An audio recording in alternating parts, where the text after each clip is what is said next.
Assalamualaikum warahmatullahi wabarakatuh.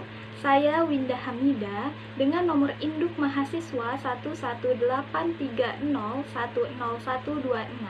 dari jurusan Hukum Keluarga, kelas mediasi semester 6, Universitas Islam Negeri Sunan Gunung Jati Bandung. Pada video kali ini sedikit saya akan menjelaskan maqasidus syariah mengenai hifdzun nasal atau hifdzun nasab, yaitu memelihara atau menjaga keturunan sebagai salah satu tugas dari mata kuliah antropologi keluarga.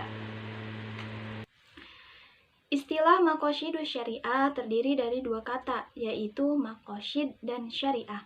Maqasid berarti tujuan dan syariah yaitu aturan syariat. Dari kedua kata itu mengandung makna tujuan besar Allah menurunkan aturan syariah. Maqasidus syariah secara umum terbagi dua. Yang pertama yaitu maqasid ammah dan yang kedua yaitu maqasid khassah. Maqasid ammah yaitu tujuan besar keberadaan syariat mewujudkan kemaslahatan bagi semua makhluk di dunia dan akhirat. Misalnya, Islam adalah agama yang bagus, agama yang mengajarkan keadilan, agama yang mendukung keamanan agama-agama lain, dan agama yang mengajarkan kesejahteraan. Dari pernyataan tersebut, mengartikan bahwasannya itu sedang membicarakan kebaikan-kebaikan dan keindahan agama Islam bagi kehidupan manusia. Dan inilah yang dimaksud dengan maqasid ammah. Maqasid khassah yaitu mewujudkan kemaslahatan dalam lingkup yang lebih sempit dengan aturan tertentu yang bisa kita ketahui ketika kita belajar lebih khusus terkait aturan tersebut. Misalnya dalam keluarga, ketika ada masalah, kemudian kita membaca aturannya di dalam Al-Quran, maka penyelesaiannya dengan cara seperti ini. Dinasehati dulu istrinya, kemudian kalau belum mempan, maka pisah ranjang. Belum mempan juga boleh dipukul, dan belum mempan juga maka dari masing-masing suami istri ini mengirimkan wakil untuk melakukan musyawarah keluarga. Kalau mereka ada niat baik untuk islah atau damai demi memperbaiki hubungan, maka disitulah ada taufik Allah di dalam diri mereka.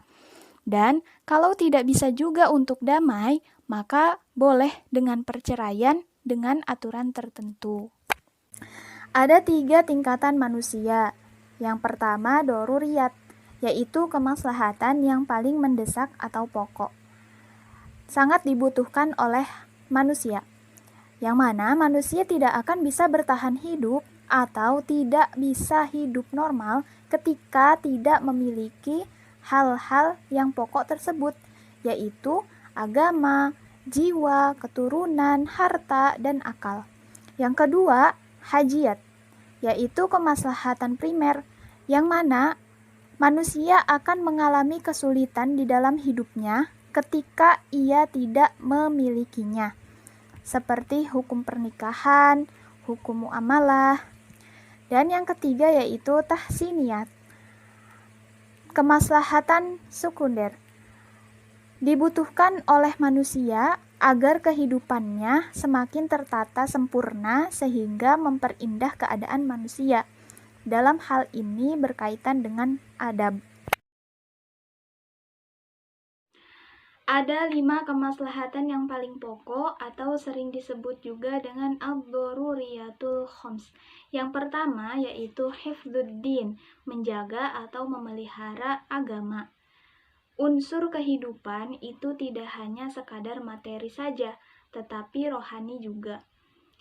Rohani itu dibutuhkan oleh setiap manusia yang harus diisi dengan ideologi yaitu agama. Karena agama merupakan bagian dari fitrahnya manusia.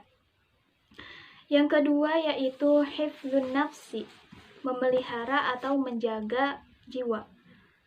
Manusia itu diwajibkan untuk mempertahankan kehidupannya. Di dalam Islam pun, syariat telah memberikan keringanan dalam hal beribadah bagi mereka yang memiliki uzur untuk menjaga kelangsungan hidupnya. Begitu pula di suatu negara. Negara wajib untuk menjamin dan menjaga keamanan bagi masyarakatnya. Yang ketiga yaitu hifdzul aql, memelihara atau menjaga akal. Akal adalah sebagai pembeda antara manusia dengan binatang.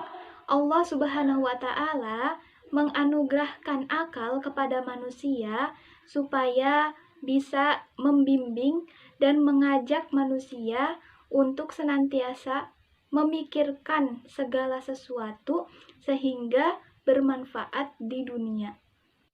Yang keempat adalah hifdzul mal, menjaga atau memelihara harta. Allah memberikan harta kepada manusia adalah sebagai amanat. Tidak semua dari harta itu milik kita, tapi ada juga hak-hak untuk orang lain. Maka jadikanlah harta itu sebagai pembawa kebermanfaatan untuk umat. Yang kelima yaitu hifdzun nasl atau hifdzun nasab, menjaga atau memelihara keturunan dan kehormatan. Maksudnya menjaga kelestarian manusia di muka bumi ini dengan statusnya sebagai manusia. Dalam artian, mereka memiliki nasab yang jelas.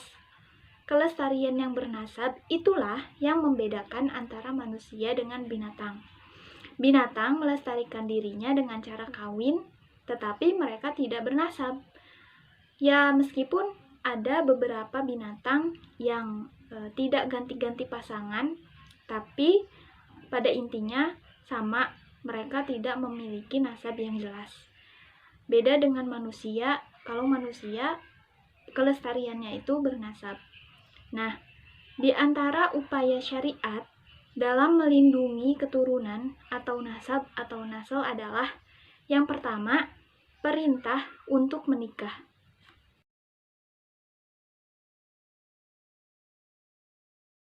Allah menjadikan pernikahan sebagai cara yang sesuai fitrahnya manusia untuk menyalurkan syahwat. Di dalam surat An-Nisa ayat 23-24, Allah menjelaskan siapa saja wanita yang haram untuk dinikahi dan yang halal untuk dinikahi, serta bagaimana aturan di dalam pernikahan itu. Lalu di ayat 25, Allah menyebutkan solusi bagi mereka yang tidak mampu untuk menikah karena masalah ekonomi. Kemudian di 3 ayat berikutnya, Allah menjelaskan hikmah dari semua itu. Surat An-Nisa ayat 23-25 menjelaskan tentang aturan pernikahan secara umum. Kemudian Allah mengakhiri pembahasan itu dengan ayat 26. Di situ tertera ada kalimat wa yatuba 'alaikum. Kenapa wa yatuba 'alaikum? Karena pada umumnya sebelum menikah manusia itu terkadang melakukan berbagai macam pelanggaran. Kalau masyarakat awam lumrahnya dengan kata pacaran, sampai sentuh-sentuhan, bahkan nauzubillahnya sampai terjadi perzinahan. Juga mereka yang sudah belajar agama kadang tidak lepas dari ini. Kadang muncul zina hati, kemudian komunikasi yang tidak pada tempatnya dengan lawan jenis, meskipun itu calon suami atau istrinya. Maka begitu dia menikah, itulah bentuk daripada taubatnya. Insya Allah, Allah akan menerima taubatnya, karena cara taubat adalah dengan meninggalkan yang haram kepada sesuatu yang diperbolehkan. Yang kedua, Allah juga memerintahkan untuk memperbanyak keturunan. Di samping Allah menganjurkan syariat pernikahan, Allah juga mensyariatkan agar mengupayakan terwujudnya keturunan atau memperbanyak anak. Allah berfirman menjelaskan tentang aturan ketika malam hari di bulan Ramadan. Tertera dalam Quran surat Al-Baqarah ayat 187. Allah membolehkan untuk melakukan hubungan badan di bulan Ramadan, dan maknanya adalah untuk memperbanyak keturunan sebagai penerus generasi selanjutnya. Yang ketiga yaitu syariat melarang keras semua tindakan yang bisa merusak kehormatan. Syariat mengharamkan zina dan memberikan hukuman keras bagi pelakunya, karena itu merusak tata sosial di masyarakat. Syariat juga mengharamkan menuduh orang lain berzina, karena memicu timbulnya keresahan di tengah masyarakat yang menodai kehormatan mereka. Yang keempat yaitu syariat juga mengajarkan kesadaran terhadap jenis kelamin.